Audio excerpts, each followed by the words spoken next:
வணக்கம் மகளே. படிப்பிலும் அழகிலும் பலரும் பாராட்டும்படி இருந்த சீதாவுக்கு அவள் தந்தை அழகு என்று சொல்லிற்கு சம்பந்தமே இல்லாத நடேசனை கணவனாக தேர்ந்தெடுத்த போது அதை கடுமையாக எதிர்த்தாள் சீதா. ஆனால் சீதாவின் தந்தையோ மகளின் விருப்பத்தை ஒரு பொருட்டாகவே மதிக்கவில்லை. பையன் குணத்தில் சொக்க தங்கம், அரசாங்க உத்தியோகம் இருக்கு, பார்க்க சுமாராக இருந்தா என்ன என்று அவளுடைய வாயை அடைத்தார்.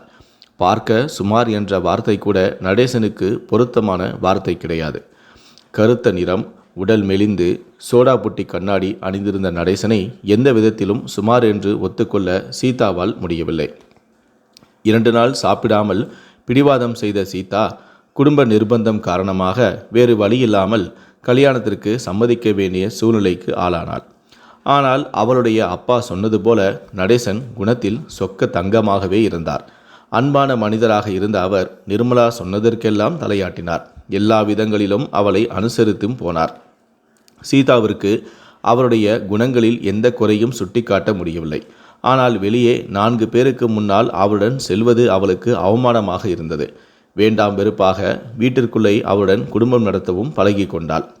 திருமணம் முடிந்து 6 மாதத்திலேயே அவள் கர்ப்பமும் ஆனாள். குழந்தை நடேசனைப் போல பிறந்துவிடக்கூடாது என்று அவள் வேண்டாத தெய்வமே இல்லை. அவளுடைய பிரார்த்தனை வீண் போகவும் இல்லை. அவளுக்கு அழகான ஆண் குழந்தையும் பிறந்தது. அந்த குழந்தைக்கு அருண் என்றும்.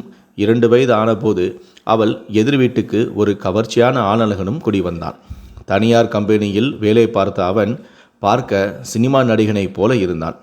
ஆரம்பத்தில் அடிக்கடி சிநேகத்துடன் புன்னகித்தவன் பின் அவளிடம் சிரிக்க சிரிக்க பேசவும் ஆரம்பித்தான்.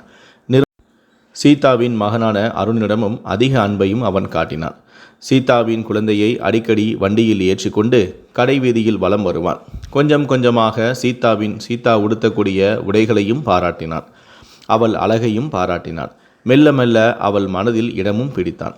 கடைசியில் ஒரு நாள் அவள் சரியென்று சொன்னால் அவளை குழந்தையுடன் ஏற்றுக்கொள்ள தயாராக இருப்பதாகவும் சொன்னான்.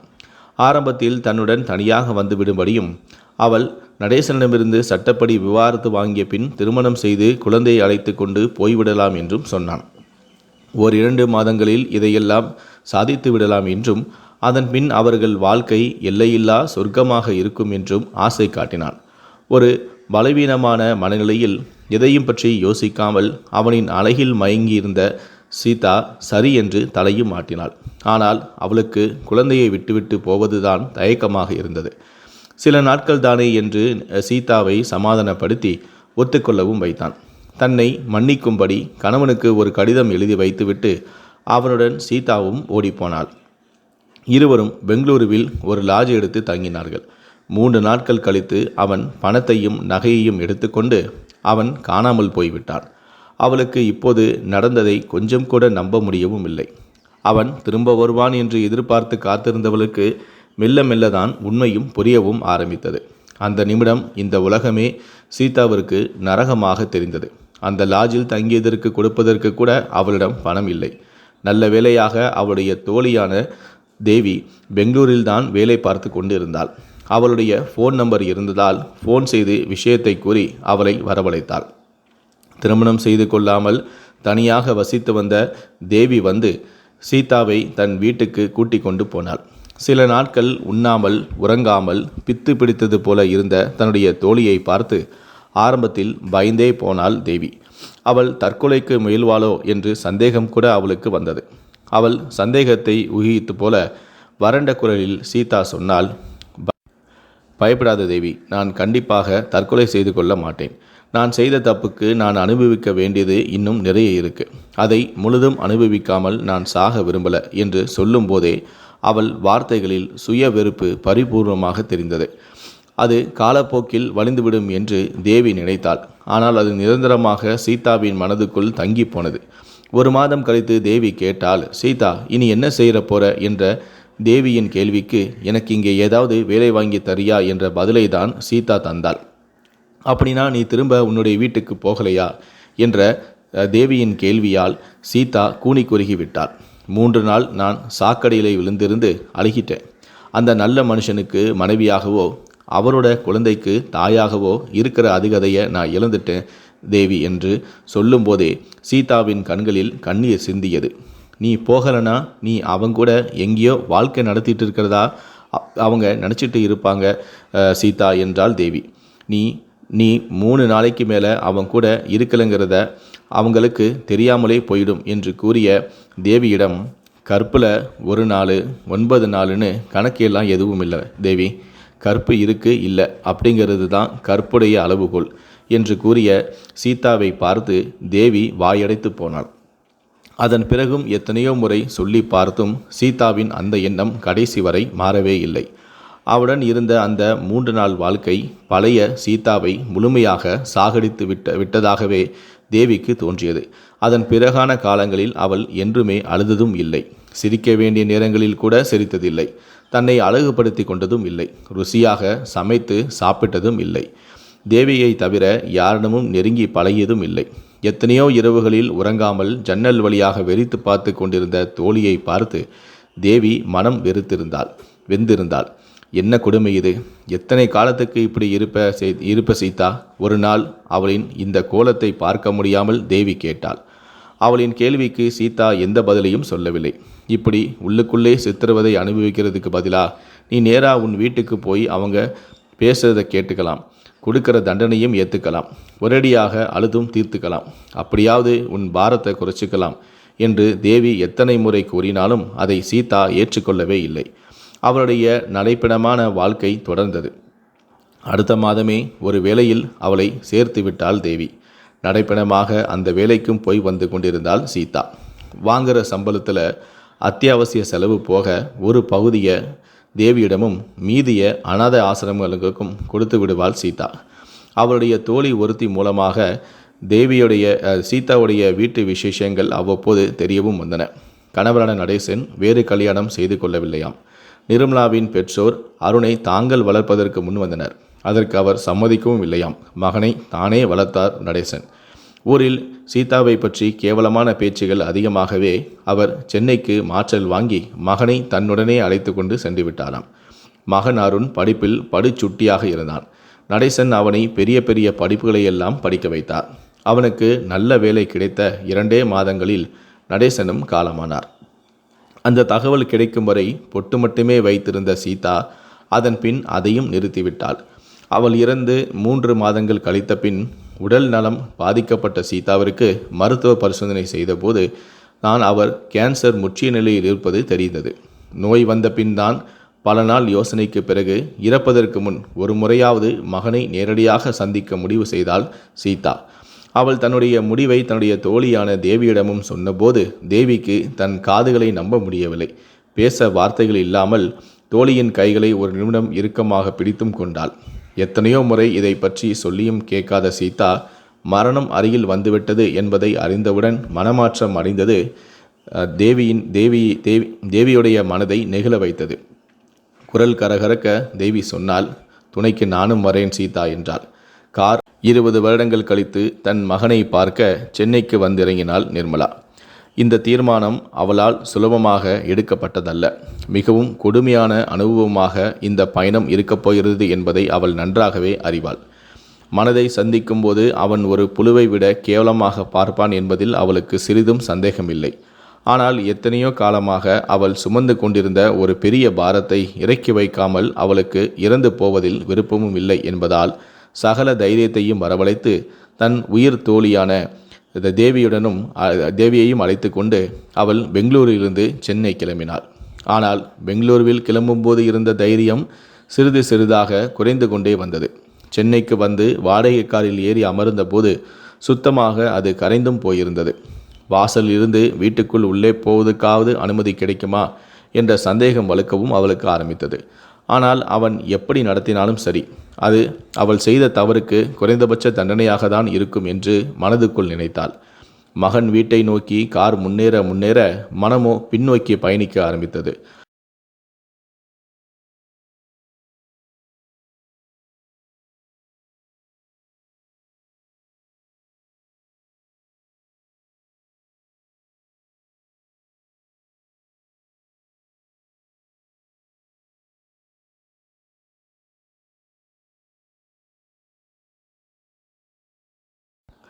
அழகான வாலிபனாக இருந்தான். என்ன வேண்டும் என்பது போல அவர்களை பார்த்து கேட்டான். அருண் என்று தேவி கேட்டாள். நான் தான் அருண், நீங்கள் யாரு என்றபடி பார்த்த அருணிடம், நான் தேவி, இது என்னுடைய தோழி சீதா, உங்களை தான் பார்க்க வந்திருக்கிறோம்.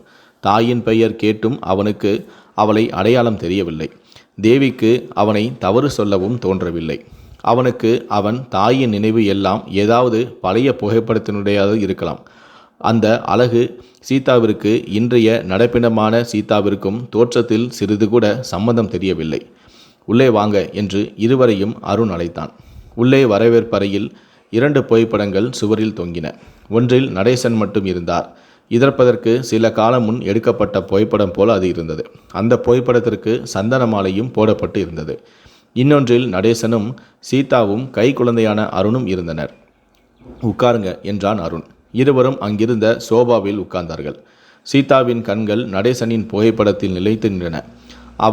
அவள் போன பின் இன்னொரு திருமணம் செய்து கொள்ளாமல் மகனை தன்னந்தனியாக வளர்த்து ஆளாக்கி நல்ல நிலைக்கு கொண்டு வந்து தன்னுடைய கடமைகளை முடித்த பிறகு இறந்து போன அந்த நல்ல மனிதரை அவள் பார்த்தாள்.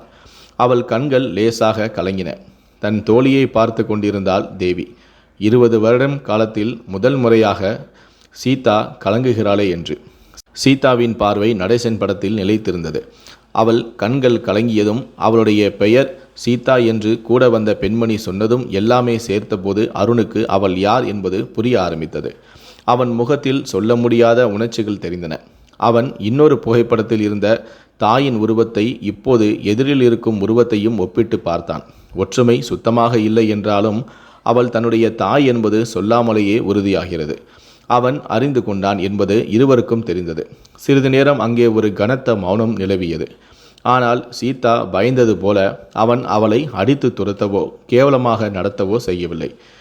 சீதாவிற்கு நாக்கு வாயிற்குள்ளேயே ஒட்டி கொண்டது போல இருந்தது. எதையோ சொல்ல நினைத்தது. ஆனால் ஒன்றுமே சொல்ல முடியவில்லை. அருணாகவே அந்த மௌனத்தை கலைத்தான். நீங்கள் ஒரு நாள் கண்டிப்பாக வருவீங்கன்னு அப்பா சாகர வரைக்கும் சொல்லிக்கிட்டே இருந்தார் என்றதும் சீதாவின் கண்கள் குளமாகியது.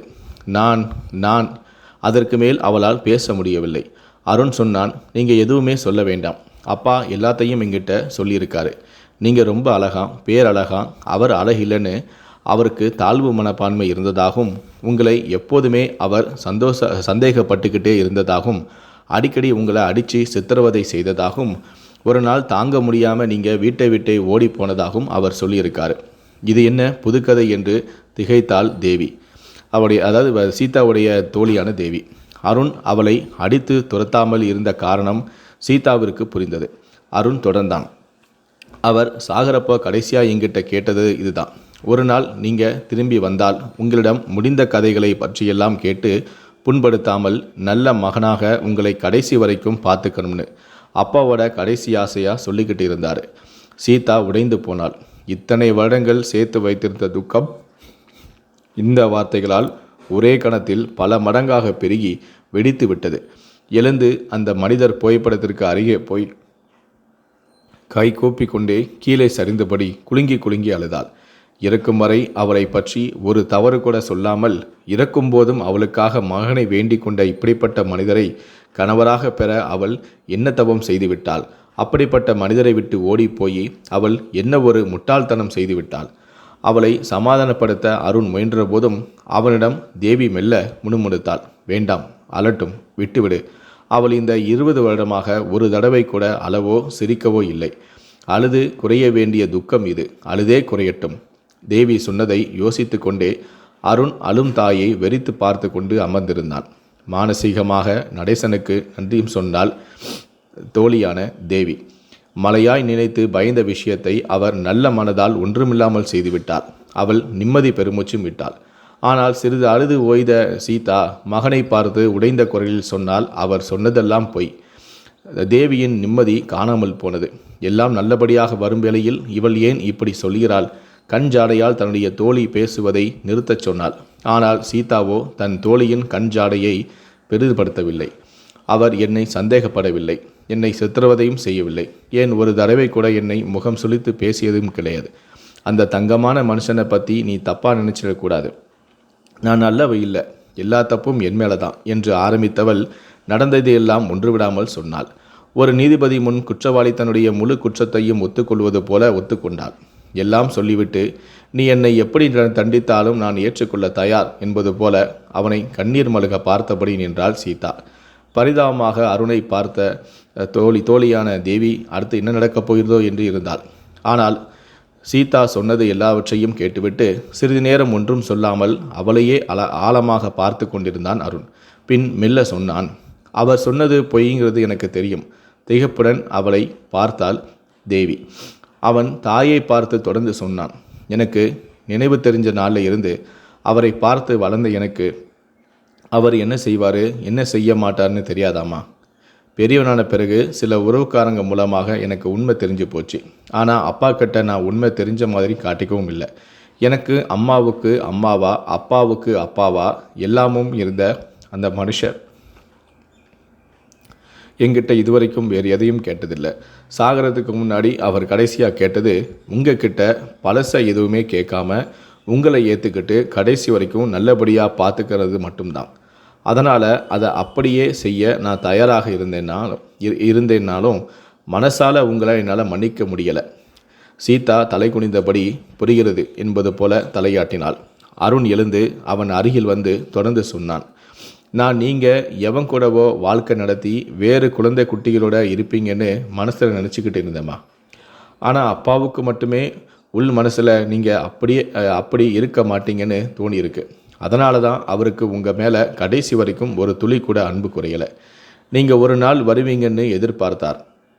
நான் அவர் சொல்லியிருந்த பொய்களை சொன்ன உடனேயே அப்படியே நான் நினச்சிக்கிட்டு இருக்கட்டும்னு இருக்காமல் நீங்கள் மறுத்து சத்தியத்தை உண்மையை இவ்வளவு தைரியமாக சொன்னதையும் நீங்கள் அழுத விதத்தையும் இப்போ இருக்கிற கோலத்தையும் பார்க்குறப்ப உங்கள் மேலே எனக்கு மதிப்பு உண்டானதம்மா. அப்பா கடைசி வர உங்கள் மேலே வச்சிருந்த அந்த அன்பு முட்டாள்தனம் இல்லைன்னு தோணுதுமா. மகனை திகைப்புடன் பார்த்தாள் சீதா. தாயை தோளோடு அணைத்து கண்கலங்க சொன்னான் அருண். இப்போ எனக்கு உங்கள் மேலே கொஞ்சம் கோபம் இல்லைம்மா. இப்போ நீங்கள் அப்போ செஞ்சது தப்பாக இருந்தாலும் நீங்கள் அதுக்கு அனுபவித்த தண்டனை ரொம்பவே அதிகமாக. உங்ககிட்ட நீங்கள் இவ்வளவு கடுமை காட்டியிருக்க வேண்டாமா. அப்பா இருக்கிறப்பவே நீங்கள் வந்திருக்கலாமா. அவர் நிஜமாகவே ரொம்ப சந்தோஷப்பட்டிருப்பார். மகன் தோளில் சாய்ந்து அந்த தாய் மீண்டும் மனமுருக அழ ஆரம்பித்தாள். இதையெல்லாம் பார்த்து கொண்டிருந்த தேவிக்கு கண்களில் ஆனந்த கண்ணீர் கோர்த்தது. இந்த வீடியோவை பற்றிய உங்களுடைய கருத்துக்கள் என்ன அப்படிங்கிறத கீழே கமெண்ட் செக்ஷனில் மறக்காமல் சொல்லுங்கள். நன்றி, வணக்கம்.